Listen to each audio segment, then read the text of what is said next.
Hi friends, நாம் இன்னைக்கு இந்த வீடியோவில் எதை பற்றி பார்க்க போகிறோம்னா, கூகுள் பேலேருந்து பேடிஎம்முக்கு எப்படி வந்து மணி ட்ரான்ஸ்ஃபர் பண்ணுறது, அதை பற்றி தான் இந்த வீடியோவில் பார்க்க போகிறோம். ஸோ இப்போ பார்த்தீங்கன்னா, கூகுள் பேஜில் ஹோம் பேஜில் நீங்கள் கீழே வரும்போது பார்த்தீங்கன்னா, நியூ பேமெண்ட்னு ஒரு ஆப்ஷன் இருக்கும். பார்த்தீங்கன்னா தெரியும். ஸோ அந்த நியூ பேமெண்ட் ஆப்ஷனை வந்து கிளிக் பண்ணிக்கோங்க. அதை கிளிக் பண்ண பார்த்தீங்கன்னா ஆட்டோமேட்டிக்கலி நெக்ஸ்ட் பேஜ் போயிடும். ஸோ இந்த பேஜில் பார்த்தீங்கன்னா 4 ஆப்ஷன்ஸ் மேலே கொடுத்துருப்பாங்க. Bank transfer, phone number, UPI ID, self transfer. இதில் வந்து பார்த்தீங்கன்னா நீங்கள் UPI ID or QR code அந்த ஆப்ஷன் நீங்கள் செலக்ட் பண்ணிக்கணும்.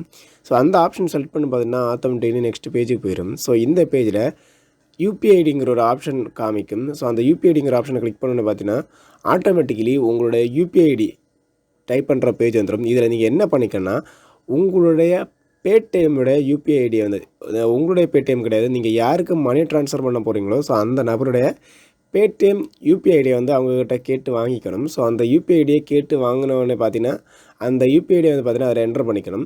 ஸோ நார்மலாக பார்த்தீங்கன்னா பேடிஎம்மில் ப்ரொஃபைல் ஐக்கானை கிளிக் பண்ணோடனே பார்த்தீங்கன்னா அந்த கியூஆர் கோடு பக்கத்துலேயே வந்து பார்த்தீங்கன்னா அந்த யுபிஐ ஐடி வந்து காமிச்சிருப்பாங்க.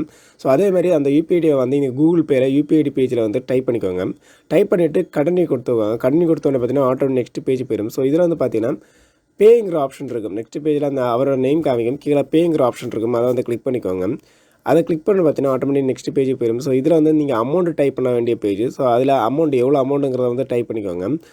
அமௌண்ட்டு டைப் பண்ணிவிட்டு கீழே வந்து கண்டினியூ கொடுத்தோடனே பார்த்தீங்கன்னா ஆட்டோமேட்டிக்கலி பார்த்தீங்கன்னா சரி பேங்க் செலக்ட் பண்ண கேட்கும். கீழே வந்து பார்த்தீங்கன்னா பேங்கிற ஆப்ஷன் இருக்கும். ஸோ உங்களுக்கு விருப்பப்பட்ட பேங்கை நீங்கள் செலக்ட் பண்ணிக்கலாம். ஒன்றுக்கு மேற்பட்ட பேங்க் வச்சுருந்தீங்கன்னா விருப்பப்பட்ட பேங்கை செலக்ட் பண்ணிவிட்டு கீழே பேங்கிற ஆப்ஷன் இருக்கும். அதை வந்து கிளிக் பண்ணிக்கோங்க. அதை கிளிக் பண்ணி பார்த்தீங்கன்னா ஆட்டோமேட்டிக் நெக்ஸ்ட் பேஜில் யுபிஐ ஐடி கேட்கும். ஸோ யுபிஐ ஐடி நீங்கள் வந்து ப்ராப்பராக டைப் பண்ண பார்த்தீங்கன்னா ஆட்டோமேட்டிக்கலி உங்களோட பேமெண்ட் வந்து ட்ரான்ஸ்ஃபர் ஆயிடும். இவ்வளோதான் மேட்ரு. சிம்பிளாக பார்த்தீங்கன்னா உங்களுக்கு கூகுள் பேலேருந்து பேடிஎம்முக்கு யுபிஐ ஐடி மூலம் வந்து பார்த்தீங்கன்னா மணி ட்ரான்ஸ்ஃபர் பண்ணிக்கலாம். இதே ஃபார்முலா வந்து பேடிஎம்லேருந்து யுபிஐ கூகுள் பேக்கும் பண்ணிக்கலாம், ஃபோன்பேக்கும் பண்ணிக்கலாம். எதுக்கு வேணாலும் நீங்கள் பண்ணிக்கலாம். ஸோ சிம்பிள் மெத்தடாக. ஸோ இந்த வீடியோ உங்களுக்கு ரொம்ப பிடிச்சின்னு நினைக்கிறேன். இந்த வீடியோ பிடிச்ச மறக்காம லைக் பண்ணுங்கள், ஷேர் பண்ணுங்கள், கமெண்ட் பண்ணுங்கள். ஸோ அது மட்டும் இல்லை புதிய ஃப்ரெண்ட்ஸ் மறக்காம சேனல் சப்ஸ்கிரைப் பண்ணுங்கள். Friends bye.